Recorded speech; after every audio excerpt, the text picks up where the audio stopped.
کشمیریوں کی خواہشات کے عین مطابق کچھ مدد کی کوشش کی گئی، جسے آپریشن جبرالٹر کہا جاتا ہے.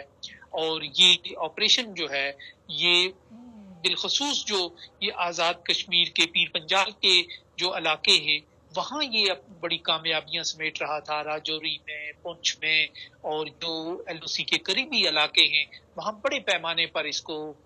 حمایت مل رہی تھی، پذیرائی حاصل ہو رہی تھی. تو بھارت یوں ایک زچ ہو رہا تھا کشمیریوں کی اس تحریک سے. کشمیری دوبارہ ان کا جو ریزیلینس ہے وہ ایک بار پھر سامنے آ رہی تھی، وہ گر کر سنبھل رہے تھے اور ایک نئی اور طویل قسم کی مزاحمت کی کوششیں کر رہے تھے، اس کو آگے بڑھانے کی کوششیں کر رہے تھے.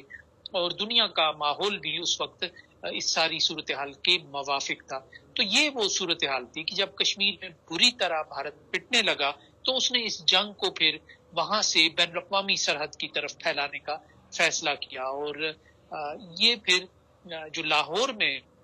انہوں نے پیش قدمی کی، سیالکوٹ میں پیش قدمی کی، وہ صرف یہ تھا کہ کشمیر کی اس تحریک سے جس سے وہ عاجز آ چکا تھا، جس سے وہ پریشان تھا، اس کے پیروں تلے سے زمین نکلتی جا رہی تھی، ایک پوری آبادی اس کے چنگل سے نکلنے کی پوری قوت کے ساتھ کوشش کر رہی تھی. تو اس سارے حالات کا دھارا اور اس کا رخ موڑنے کے لیے پھر انٹرنیشنل بارڈر پر بھارت نے اس جنگ کو پھیلا دیا اور رات کی تاریکی میں پھر لاہور پر حملہ ہوا، سیالکوٹ کے چمنڈا کے محاذ پر آگے بڑھنے کی کوشش کی. لیکن بھارت کو یہ حیرت ہوئی کہ اس نے پاکستان کی جو فوج ہے، پاک افواج ہے، اس کو مستعد پایا اپنے مقابلے کے لیے. نہ صرف مقابلے کے لیے بلکہ انہوں نے جو بہترین جنگی حکمت عملی کا مظاہرہ کیا، جرأت اور بہادری کے جو افسانے تحریر کیے، جرأت و بہادری کی جو مثالیں قائم کی، وہ جو جنگوں کی تاریخ میں بہت کم ملتی ہے. میجر عزیز بھٹی جیسے شہید، ایم ایم عالم جیسے بہترین کردار اس جنگ کے ساتھ سامنے آئے. ایسے لوگ سامنے آئے جو فدائی بن کر بھارتی ٹینکوں کے آگے لیٹ گئے اور انہوں نے بھارت کی پیش قدمی کو اور لاہور کے جم خانہ میں جشن منانے کو، شراب و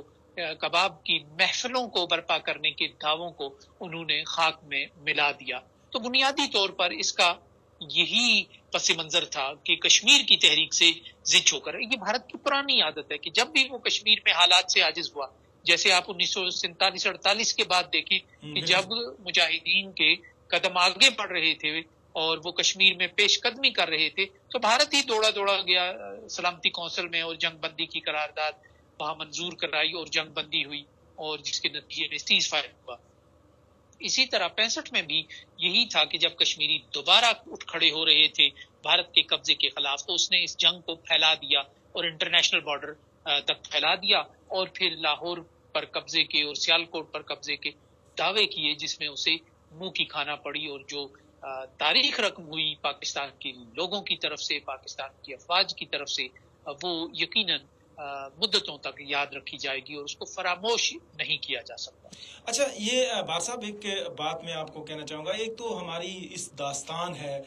سن 1965 کی اس جنگ کی بہادری کی داستانیں ہیں کہ جس میں ایک بڑے ملک کو جو ہے نا بڑی شکست کا سامنا کرنا پڑا اور اس نے جو جہاریت کا اقدام اٹھایا تھا اسے جو ہے منہ کی کھانا پڑی اور پاکستانی افواج نے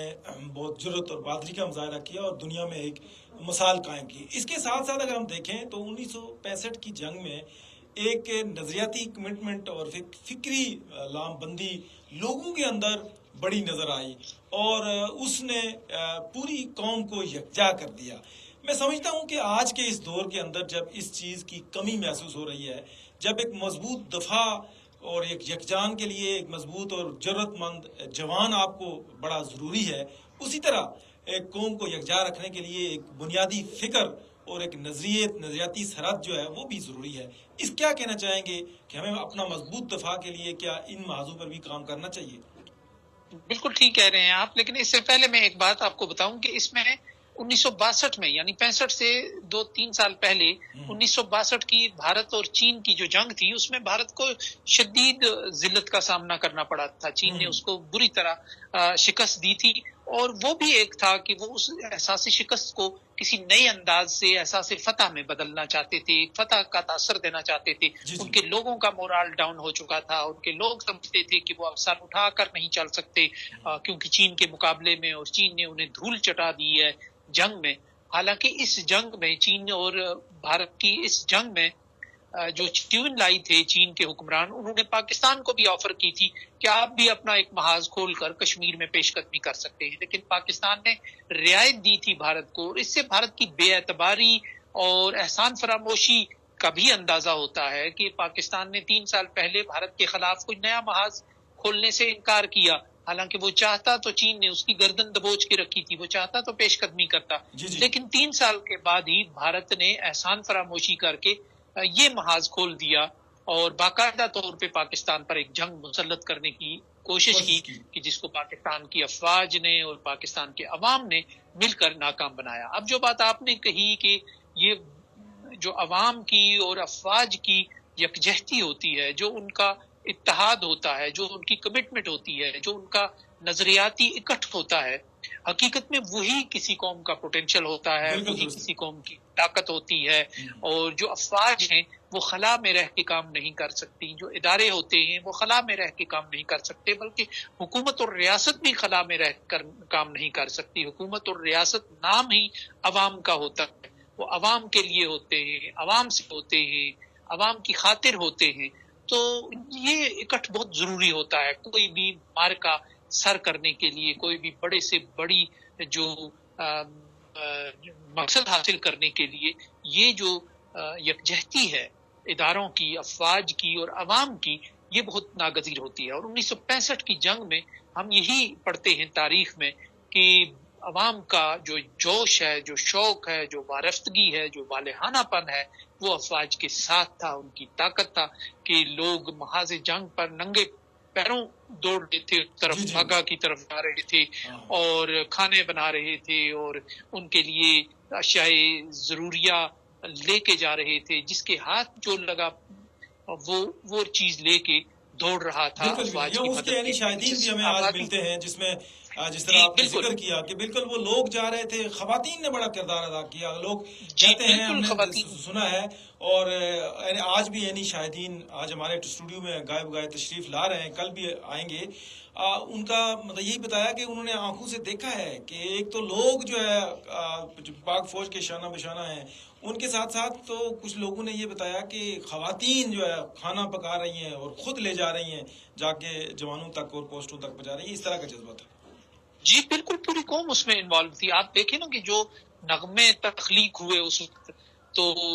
نور جہان کے یا دوسرے لوگوں نے جو ادب تخلیق ہوا اس وقت، احمد فراز اور دوسرے لوگوں نے جو تخلیق کیا، وہ بھی بڑا کمال کا ہے۔ اس میں ریاست سے محبت نظر آتی ہے، فوج سے محبت جا بجا ٹپکتی ہے، اور ایک محبت کا جو احساس ہے وہ بیدار کرنے کی ایک پوری کوشش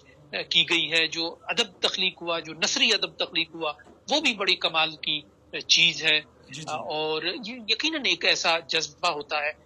جو قوموں کو خطرات میں متحد کرتا ہے، جذبہ قومیت ہوتا ہے، جذبہ جہاد ہوتا ہے، نظریاتی اور فکری کمٹمنٹ ہوتی ہے کہ جو قوموں کو بحرانوں میں ایک کر دیتا ہے۔ وہ اپنے اختلافات بلاتے ہیں، وہ اپنے سیاسی ایجنڈاز جو ہیں ان کو پس پشت رکھ کر وہ اپنی ریاست کی اور اپنے اداروں کی اور اپنے افواج کی مدد کے لیے سامنے آتے ہیں۔ یہ کسی قوم کے اندر جو پوٹینشل ہوتا ہے، یہ اس کا اظہار ہوتا ہے۔ تو آج اگر آپ اس میں کوئی کمی دیکھتے ہیں تو اس میں حالات کا ایک اثر ہے کہ پاکستان کی جو ریاست ہے وہ بڑی حد تک اس طرح ڈلیور نہیں کر رہی اپنے عوام کے لیے۔ عوام غیر مطمئن ہیں، ناآسودہ ہیں اور بہت سے مسائل کا شکار ہیں کہ جو ہمارے حکمران طبقات ہیں انہوں نے عوام کی ضرورتوں کا اس طرح خیال نہیں رکھا، ان کو معاشی طور پر اپلفٹ نہیں کیا، جس کی وجہ سے وہ اپنے حالات کے ہی بھنور میں پھنس کر رہ گئے ہیں۔ لیکن یہ ایسا نہیں ہے کہ یہ محبت اور یہ تعلق کوئی کم ہوا ہے، یہ حالات کا منطقی نتیجہ ہے، اور خدا نخواستہ جب بھی ایسی ضرورت پڑے گی ایسے حالات آئیں گے۔ آپ نے دیکھا ہوگا کہ بالاکوٹ والے واقعے کے بعد جو حالات پیدا ہوئے ابھینندن کے زمانے میں، کہ ایک بار پھر پورا ملک جو ہے وہ متحد ہو گیا تھا، اور جی اس جذبہ حب الوطنی سے سرشار تھا ہر بندہ، اور فخر کے ساتھ اس کی چائے کی چسکیوں کو ابھینندن کی اس کا مذاق اڑا رہا تھا، فخر کے ساتھ اس کا اظہار کر دیا تھا کہ کئی پرانے بدلے چکا دیے ہیں. تو یہ ایک حالات کی ایک چادر ہوتی ہے. جی جی صاحب بالکل آپ نے ٹھیک کہا. جس طرح آپ نے ذکر کیا کہ حالات ہمارے معاشی حالات ٹھیک نہیں ہیں، لوگوں کے مسائل ہیں، لیکن جب بھی ہم نے دیکھا ہے کہ ملک کے اوپر کوئی بھی وقت پڑا ہے تو لوگوں نے سب کچھ بلا دیا اور یکجان ہو گئے. یہ بڑا اہم ہے کسی قوم کے لیے، اس کے دشمن کا مقابلہ کرنے کے لیے ظاہر ہے بڑی اہم ہے، اور یکجا ہو گئے. اور آج بھی اس کے مثالیں ملتی ہیں. جس طرح آپ نے ماضی قریب کی آپ نے یاد کی ہے، ابھینندن کی اور بالا کوٹ کا واقعہ، اس میں بھی ہم نے دیکھا کہ بہت عرصے بعد پھر قوم کو بالکل یکجا اور بڑے جذبے سے دیکھا. اور میں چونکہ ہمارا وقت بڑا مختصر ہوتا ہے تھوڑا سا سوشل میڈیا کے ناظرین کے لیے، تو میں چاہوں گا کہ بس ہم بہت ساری باتیں ہمارے اس پروگرام کا بقیہ حصہ بھی ایک تسلسل کے ساتھ چلتا رہے گا، لیکن میں صرف اتنا مختصر آپ سے آخری پوچھنا چاہوں گا کہ جو یہ جو دن ہے یوم دفاع کے 6 ستمبر کا جو منایا جائے گا 2 دن بعد، تو وہ ہمیں میسیج کیا دے رہا ہے؟ آنے والی نسل کو ایک مختصر یہ بتا دیں. جس طرح میں نے ذکر بھی کیا کہ جغرافیائی سرحدوں کے ساتھ ساتھ ہمیں نظریاتی سرحدوں کی حفاظت بڑا اہم سبجیکٹ ہے، اس کے اوپر کیا کام کرنے کی ضرورت ہے، یہ بس ہم آپ سے جاننا چاہیں گے. جی بالکل، اس کا میسج تو یہی ہے کہ جو قومیں ہیں وہ اتحاد اور اتفاق کے ساتھ، معاشرے کی اور شیرازہ بندی کے ساتھ ہی وہ بڑے سے بڑے چیلنج کا مقابلہ کر سکتی ہیں. 1965 میں ہم نے انتہائی خوفناک اور خطرناک چیلنج کا اگر مقابلہ کیا تو وہ اداروں کے درمیان اور عوام کے درمیان اور ریاست کے درمیان اور عوام کے درمیان ہم آہنگی تھی. کوئی خلیج نہیں تھی، کوئی سپیس نہیں تھی کہ جس کو دشمن پر کرتا اور جس سے فائدہ اٹھاتا، کوئی فالٹ لائن ایسی نہیں تھی. تو یہ اس جنگ کا اور اس دن کا یہ پیغام ہے کہ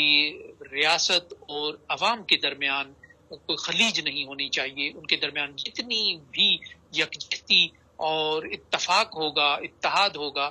اتنا ہی وہ کسی بھی چیلنج سے زیادہ خوش اسلوبی سے اور کامیابی کے ساتھ نمٹنے کی طاقت اور صلاحیت رکھتے ہیں. بہت شکریہ بہار صاحب، آپ نے ہمیں وقت دیا. سامعین اکرام، یہ تھا ہمارا پروگرام کا پہلا حصہ جو سوشل میڈیا کی ناظرین کے لیے ہم یہاں اجازت چاہیں گے، اور یہ پروگرام کا سلسلہ جاری رہے گا. یوم دفاع کے سلسلے میں خصوصی پروگرام سنو FM 89.4 مظفر آباد کے اسٹوڈیو سے پیش کیے جا رہے ہیں. اور آج کے ہمارا یہ پروگرام کا حصہ قسم ہے وقت کی کا پہلا حصہ جو ہے آج ہم نے جو ہمارے بہار صاحب مہمان تھے، اور اسی کا دوسرا حصہ انشاءاللہ کل جو ہے اسی وقت جو ہے ہمارے نئے مہمان جو ہے علامہ جواد جعفری صاحب جو ہے وہ یہ غازی یہ تیرے پر اسرار بندے کے عنوان سے ہمارے ساتھ موجود ہوں گے. اور یہ یوم دفاع کے حوالے سے جس طرح بہار صاحب نے ذکر کیا کہ اس حوالے سے ہر سال جو یہ یوم دفاع کے سلسلے میں تقاریب کا انعقاد کیا جاتا ہے، منایا جاتا ہے، سیلیبریٹ کیا جاتا ہے، تو یہ بنیادی طور کے اوپر ایک تو نئی نسل کو وہ بتانا ہے کہ جو جرأت اور بہادری ان کے اسلاف نے دکھائی ہے دشمن کے مقابلے میں اس سے آشنا ہو سکے. اور دوسری یہ ہے کہ ہم وہ تجدید کر سکیں اس قوت کی، اس ہمت کی اور اس نظریے کی، اس فکر کی جس بنیاد کے اوپر ہمارا ملک جو ہے وہ بنا اور قائم ہوا اور اس نے اپنا مضبوط دفاع کیا. اور یہ دنیا کو دکھانا ضروری ہے کہ ہم اسی طرح ایک مضبوط سیسا پلائی ہوئی دیوار کی طرح ایک یکجان ہیں کسی بھی دشمن کی جارحیت کا مقابلہ کرنے کے لیے. سامعین اکرام، یہاں پہ ہم سوشل میڈیا کے ناظرین سے چاہیں گے اجازت. سنو FM 89.4 مظفر آباد کے اس فریکوینسی پر ہمارے پروگرام کا سلسلہ جاری رہے گا، اور لیتے ہیں یہاں بریک، اور بریک کے بعد دوبارہ حاضر ہوں.